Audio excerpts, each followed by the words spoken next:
Olá, eu sou Geraldo Marques da Silva, doutorando em Educação pela Universidade Federal de Goiás, Brasil.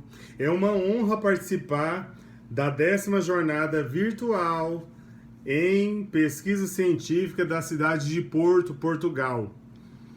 O tema do meu trabalho é o ofício de Jean-Jacques Rousseau entre o copista e o compositor.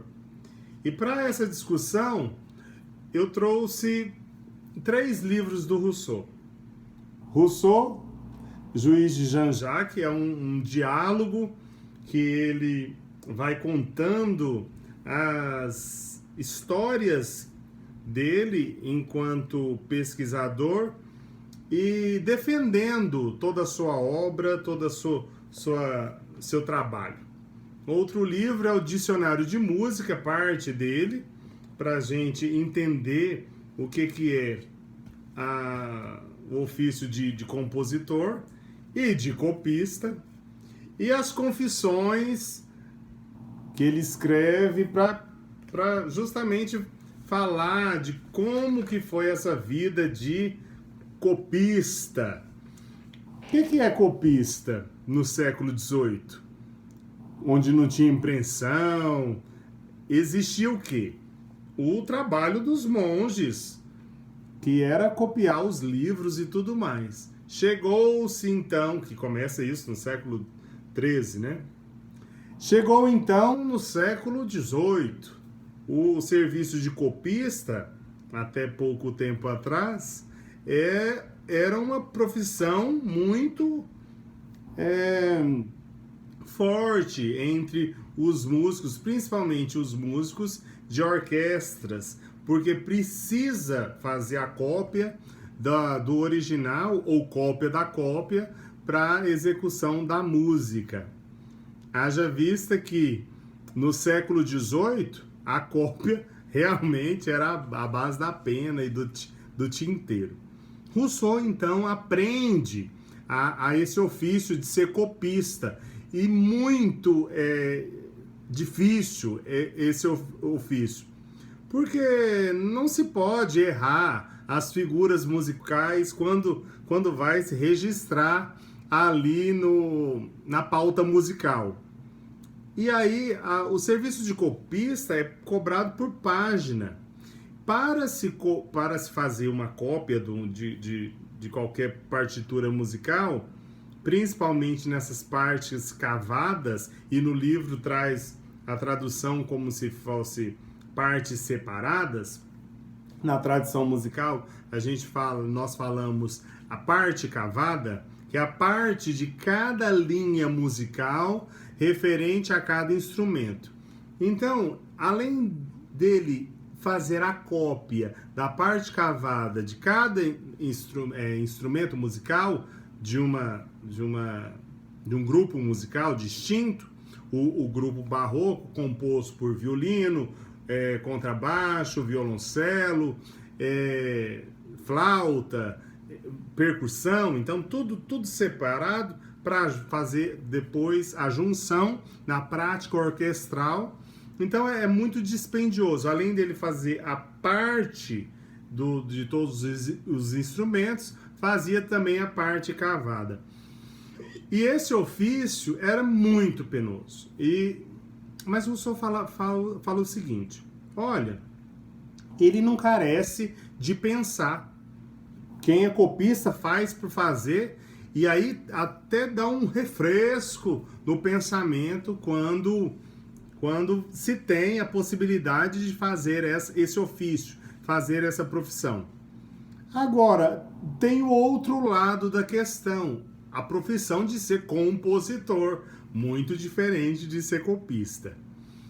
E aí ele vai tecendo quem foram os grandes mestres dentro da literatura e repertório, do qual ele se apropria enquanto discípulo e vangloria essa parte de sentimentalidade que deixa de ser só profissão para ser emoção e dentro da conjuntura.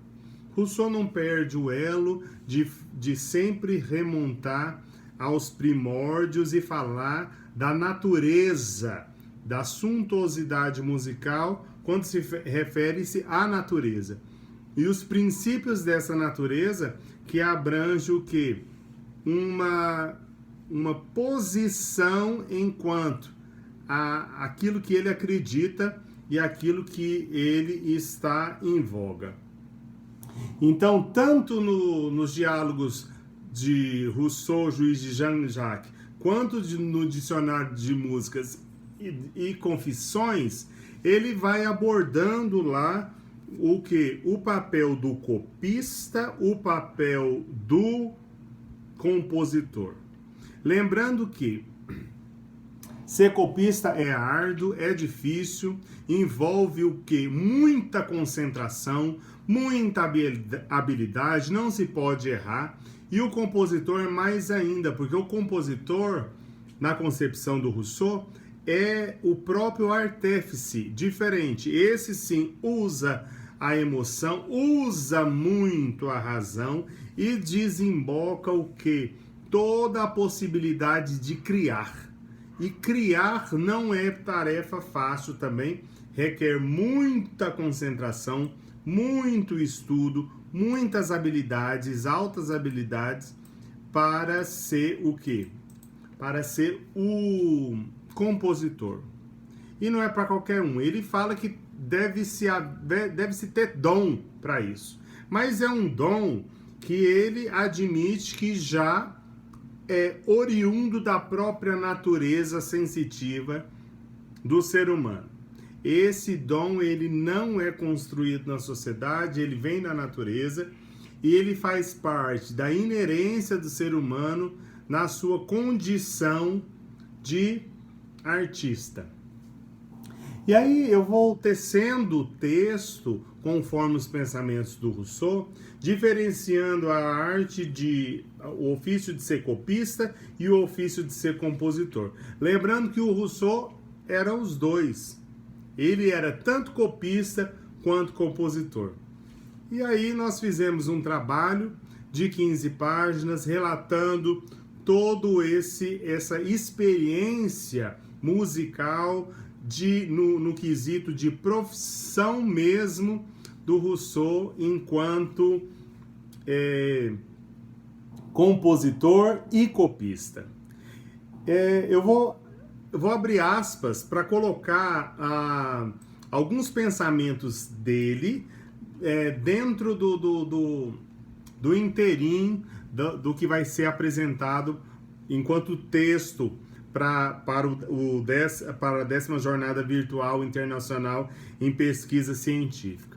Na introdução, eu cito Rousseau numa epígrafe, abro aspas, ao me tornar copista de música, não pretendi assumir um estado austero e mortificante, mas ao contrário, escolher uma ocupação de meu gosto, que não fatigasse meu espírito preguiçoso e que pudesse me fornecer as comodidades da vida que minha magra renda não poderia me proporcionar sem esse suplemento. Fecho aspas.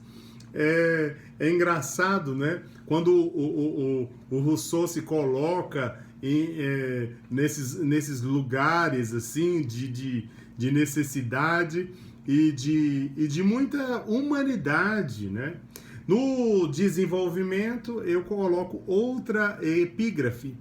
E nessa epígrafe eu abro aspas. Ele diz: a figura do retrato sobre a questão presente, essa figura não mentirá. Fecho aspas. Para fazer uma analogia daquela figura que ele faz